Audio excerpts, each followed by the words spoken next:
Accidental international dental implants hospital advanced టెక్నాలజీతో ఎటువంటి దంత సమస్యలకైనా మా స్పెషలిస్ట్ డాక్టర్లతో ట్రీట్మెంట్ చేయబడును. Root canal, implants, aligners, laser treatment మరియు జుట్టుకు సంబంధించిన సమస్యలు కూడా పరిష్కారం చేయబడును. మా చిరునామా beside Bhramarambika Mallikarjuna theatre, Hyderabad. Hi all, I am Dr. Santosh, maxillofacial surgeon, consultant of Occidental Clinic. Today topic maxillary fractures. Maxillary fractures అంటే ఫేస్ ని 3 గా డివైడ్ చేస్తాం అన్నమాట. ఏంటంటే upper third, middle third, lower third. ఈ maxillary fractures అనేది మిడిల్ థర్డ్ పోర్షన్ కి సంబంధించింది. maxillary fracture 3 types of fractures ఉంటాయి. దీన్ని డిస్ఫేస్, డిఫార్మిటీ కూడా అని అంటారు. 3 టైప్స్: లిఫర్ట్ 1, లిఫర్ట్ 2, లిఫర్ట్ 3. లిఫర్ట్ 1 అంటే ఫ్రాక్చర్ అనేది సబ్ జైగోమాటిక్ గా జరుగుతుంది అండ్ జైగోమా బోన్ కూడా ఉంటుంది. ఇప్పుడు ఈ పోర్షన్ వచ్చేసి ఇది maxillary ఏరియా, ఇటు బైలాటరల్ గా సేమ్ ఉంటుందండి. అంటే right side, left side same గా ఉంటుంది. దీన్ని maxillary బోన్ అంటారు. ఇది longest bone of the face. And ఇది 2 బోన్స్ ఉంటాయి, maxillary bones, 2 bones, bilateral bones ఉంటాయి. ఆ జైగోమా బోన్ అనేది maxilla బోన్ కి అటాచ్ అయి ఉంటుంది. ఆ జైగోమా కింది భాగం అయ్యే ఫ్రాక్చర్ ని, ఇక్కడ అయ్యే ఫ్రాక్చర్ ని లిఫర్ట్ 1 ఫ్రాక్చర్ అంటారు. దీన్ని హారిజంటల్ ఫ్రాక్చర్ కూడా అని అంటారు. ఎప్పుడైనా బైక్ యాక్సిడెంట్ అయినప్పుడు అండ్ ఫైటింగ్స్ వల్ల, వాల్ జంపింగ్స్ అంటే బిల్డింగ్స్ మీదకి వెళ్ళి జంపింగ్ చేయడం వల్ల, అప్పుడు ఏంటంటే ఆ ఫేస్ కి ఇంజూర్ అవ్వడం వల్ల ఈ ఫ్రాక్చర్స్ అనేవి జరుగుతాయండి. అండ్ లిఫర్ట్ 1 ఫ్రాక్చర్ని ఫ్లోటింగ్ ఆఫ్ మ్యాగ్జిలా అని కూడా అంటారు. ఇక్కడ ఫ్రాక్చర్ అయినప్పుడు జా అనేది మొత్తం మొబైల్ అవుతుంది. అంటే మన హ్యాండ్స్లో పట్టుకున్నప్పుడు ఆ జా అనేది ఫ్రంట్కు బ్యాక్ అనేది మూవ్ అవుతూ ఉంటుంది, ఆ జా పీస్ అనేది. అందుకే దాన్ని ఫ్లోటింగ్ ఆఫ్ మ్యాగ్జిలా అని అంటారు. అండ్ జైగోమా బోన్ కింద ఫ్రాక్చర్ అవుతుంది కాబట్టి దీన్ని సబ్ జైగోమాటిక్ ఫ్రాక్చర్ అని కూడా అంటారు. దీన్ని హారిజంటల్ ఫ్రాక్చర్. హారిజంటల్ అంటే ఇలా స్ట్రైట్ లైన్, వర్టికల్ అంటే ఇలా, హారిజంటల్ అంటే ఇలా, లెఫ్ట్ రైట్ టు లెఫ్ట్, దాన్ని హారిజంటల్ ఫ్రాక్చర్ అని కూడా అంటారు.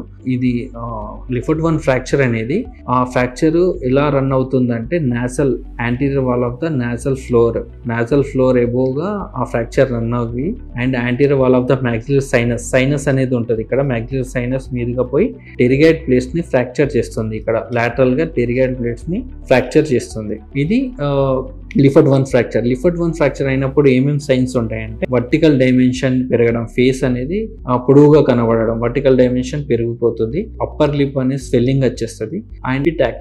ఎపిస్టాక్సిస్ అంటే 2 నోస్ లో 2 వైపుల నుండి బ్లీడింగ్ అనేది అవుతుంది. అంటే రక్తం అలా వచ్చేస్తుంది 2 వైపుల నోస్ నుంచి. ఇది అనేది ఎక్స్ట్రా ఓరల్ సైన్స్ లిఫర్ట్ 1 ఫ్రాక్చర్స్ కి. ఇంట్రా ఓరల్ గా సైన్స్ అంటే లోపల మౌత్ లోపల ఏమేమి సైన్స్ కనబడతాయి అంటే బక్కల్ మ్యూకోసా అనేది ఏంటంటే గమ్స్ పైన ఉండేది బక్కల్ మ్యూకోసా అంటారు. ఆ బక్కల్ మ్యూకోసాలో గోరిన్ సైన్స్, ఎకైమోసిస్ అంటే నల్లగా అయిపోవడము, ఆ సైన్ కనబడుతుందండి. అండ్ బ్లీడింగ్ అవ్వడం లోపల, అండ్ టెండర్నెస్ అంటే పెయిన్ రావడం, టూత్ అంతా పెయిన్ రావడం, అలాంటి సైన్స్ ఇంట్రావరల్ గా సైన్స్ కనబడతాయి లిఫర్ట్ 1 ఫ్రాక్చర్ లో. Next coming to Le Fort 2 fracture. Le Fort 2 fracture అంటే ఈ సూపర్ జైగోమాటిక్ గా అవుతుంది. ఈ ఫ్రాక్చర్ ఏంటంటే anterior wall of the nasal bone పైన and frontal crust of maxilla bilaterally ఇలా ఐస్ వైపు నుండి, మీడియల్ గా ఐస్ వైపు నుండి ఇలా కిందికి డౌన్వర్డ్ గా ఆర్బిటల్ రిమ్ నుండి ఫ్రాక్చర్ అవుతుంది లిఫర్ట్ 2 లో. అండ్ డౌన్వర్డ్స్ గా వెళ్ళి ఇక్కడ టెరిగైడ్ ప్లేట్ ని ఫ్రాక్చర్ చేస్తుంది. ఇదేంటంటే ఫోర్స్ఫుల్ గా మిడిల్ లోనే ఇంపాక్ట్ అయినప్పుడు ఈ ఫ్రాక్చర్ జరుగుతుంది. ఇది కూడా రోడ్ ట్రాఫిక్ యాక్సిడెంట్ వల్ల లేకపోతే ఫైటింగ్స్ వల్ల ఇలా ఈ ఫ్రాక్చర్ అనేది జరుగుతుంది.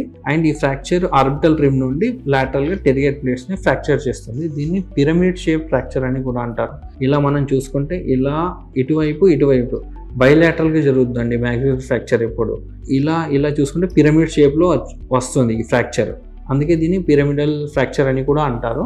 దీంట్లో ఏంటంటే ఎక్స్ట్రా ఓరల్ గా సైన్ ఎలా కనబడుతుంది, మూన్ ఫేస్ ఎలా కనబడుతుందో అలా కనబడుతుంది ఫేస్. అండ్ డిఫార్మిటీ అంటే ఫేస్ లోపలికి వెళ్ళినట్టు కనబడుతుంది. And vertical dimension, face long గా కనబడుతుంది, వర్టికల్ డైమెన్షన్ పెరగడం జరుగుతుంది. అండ్ లిప్ పైన, చీక్ పైన స్వెల్లింగ్ అనేది రావడం జరుగుతుంది. అండ్ ఇన్ఫ్రా ఆర్బిటల్ పారస్థీషియా అంటే స్పర్శ లేకపోవడం జరుగుతుంది. నోస్ కి ఇరువైపులా స్పర్శ తెలియకపోవడం అనేది జరుగుతుంది ఈ ఫ్రాక్చర్ జరగడం వల్ల.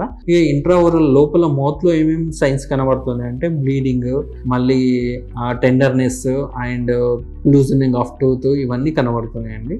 And Le Fort 3 fracture. Next Le Fort 3 fracture అనేది డేంజర్ ఫ్రాక్చర్. ఈ ఫ్రాక్చర్ చేసినప్పుడు పాండా ఫేస్ లెక్క కనబడుతుంది పేషెంట్కు. అండ్ సబ్ కంజక్టికల్ హిమరేజ్ అంటే బ్లడ్ వెజిల్స్ అన్నిటి రప్చర్ అవ్వడం జరుగుతుంది. ఈ ఫ్రాక్చర్ ఏంటంటే anterior wall of the nasal బోన్లో స్టార్ట్ అయ్యి lacrimal bone, nasal bone, ethmoid బోన్కి అనేది ఫార్వర్డ్ అవుతుంది ఫ్రాక్చర్. తర్వాత టెరిగైడ్ ప్లేట్ని ఫ్రాక్చర్ చేస్తుంది. పేషెంట్కి డిప్లోపియా అలాంటి సైన్స్ కనబడవచ్చు. డిప్లోపియా అంటే బ్లర్రింగ్ విజన్, అంటే కరెక్ట్ చూసి కూడా అతనికి రెండుగా కనిపించడం, ఒకటే మనిషి రెండుగా కనిపించడం, ఐడెంటిఫై చేయలేకపోవడం ఐస్తోనే, అలాంటి సైన్స్ కనబడతాయండి. ఇప్పుడు ఈ ఫ్రాక్చర్స్ గురించి తెలుసుకున్నాం. నెక్స్ట్ వీడియోలో ఈ ఫ్రాక్చర్స్కి ట్రీట్మెంట్ ఎలా ఉంటుందో తెలుసుకుందాం.